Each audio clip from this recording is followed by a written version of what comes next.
আসসালামু আলাইকুম দর্শক বন্ধুরা, সবাই কেমন আছেন? আশা করছি যে যেখান থেকে দেখছেন অনেক অনেক ভালো আছেন।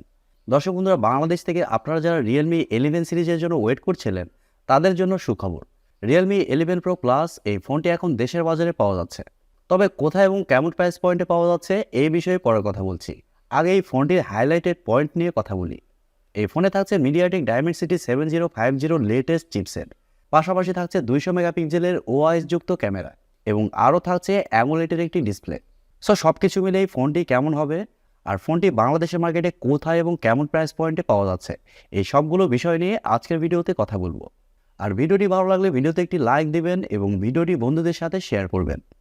প্রথমে যদি এই ফোনটির ডিজাইন নিয়ে কথা বলি, তাহলে এই ফোনটির ব্যাক সাইডে থাকছে লেদার এবং আরেকটি ভেরিয়েন্টে থাকছে প্লাস্টিক। তবে ক্যামেরা মডিউল যথেষ্ট ইউনিক করার চেষ্টা করা হয়েছে। একটি গোল সার্কেলের মধ্যে ক্যামেরা সেন্সরগুলো রাখা হয়েছে, যা দেখতে কিন্তু ভালোই লাগছে। আর ফোনটি কিন্তু যথেষ্ট মোটা, 8.2 মিলিমিটার, তবে ওজন যথেষ্ট কম, 183 গ্রাম। এর কারণে এক হাতে এই ফোনটি আপনারা খুবই ভালোভাবে ব্যবহার করতে পারবেন। তবে স্যাডলি পোর্টস অ্যান্ড বাটন হিসেবে ফোনে 3.5 মিলিমিটার হেডফোন জ্যাক পাচ্ছেন না। আর শুধুমাত্র এই ফোনটিতে আপনারা দুইটি সিম কার্ডই ব্যবহার করতে পারছেন। তবে মেমোরি কার্ড সেরকমভাবে ব্যবহারের প্রয়োজন নেই, কারণ এই ফোনে থাকছে 256 জিবি রম, যার স্টোরেজ টাইপ হিসেবে থাকছে UFS 2.2 এবং র্যাম টাইপ হিসেবে থাকছে LPDDR4X।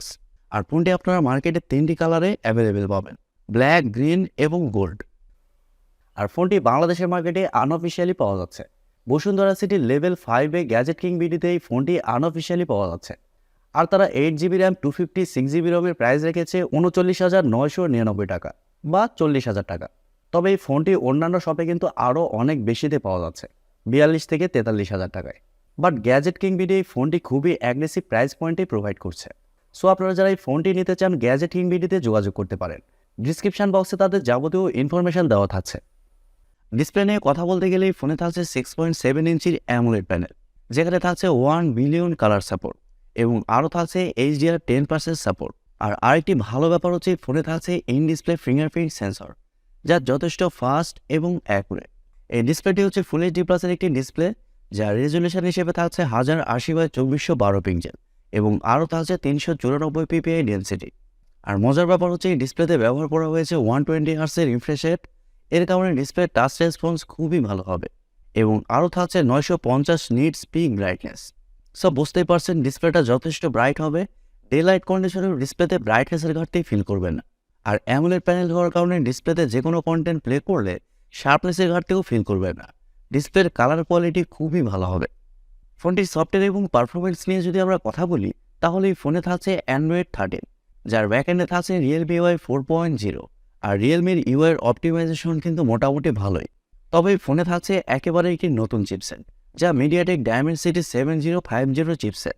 আর এই চিপসেটটি হচ্ছে 5G চিপসেট, যা 6 ন্যানোমিটার আর্কিটেকচারে তৈরি করা একটি Octa-core প্রসেসর এবং জিপিইউ হিসেবে থাকছে Mali G68।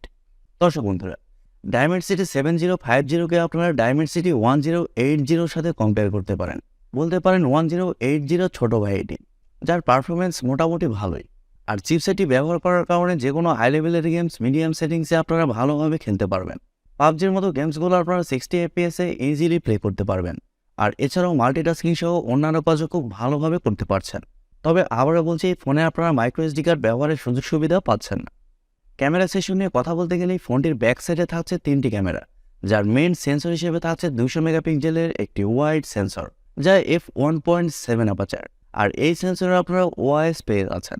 এবং সেকেন্ডে থাকছে 8 মেগাপিক্সেলের একটি আলট্রা ওয়াইড সেন্সর এবং সবশেষে থাকছে 2 মেগাপিক্সেলের মতো ম্যাক্রো সেন্সর।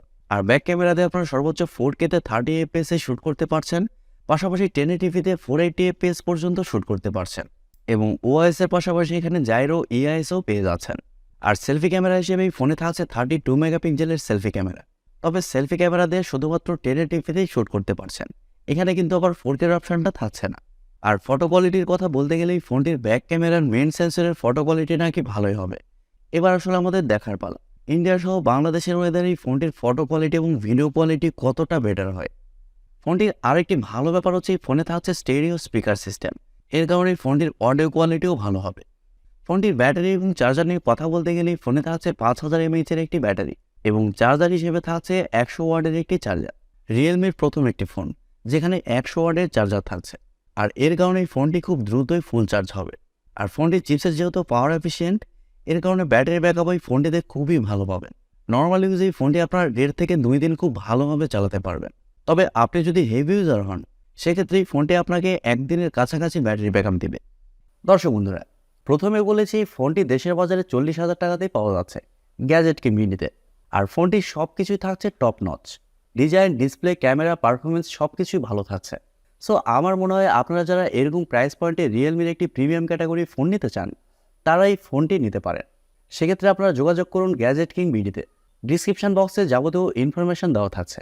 প্রিয় দর্শক বন্ধুরা, এই ছিল আজকের ভিডিওটি আপনাদের কাছে কেমন লেগেছে কমেন্ট করে অবশ্যই জানাবেন। আর ভিডিওটি যদি সত্যিই ভালো লেগে থাকে তাহলে টিভি টেকটিউব চ্যানেলটি সাবস্ক্রাইব করবেন এবং ভিডিওতে একটি লাইক দিবেন।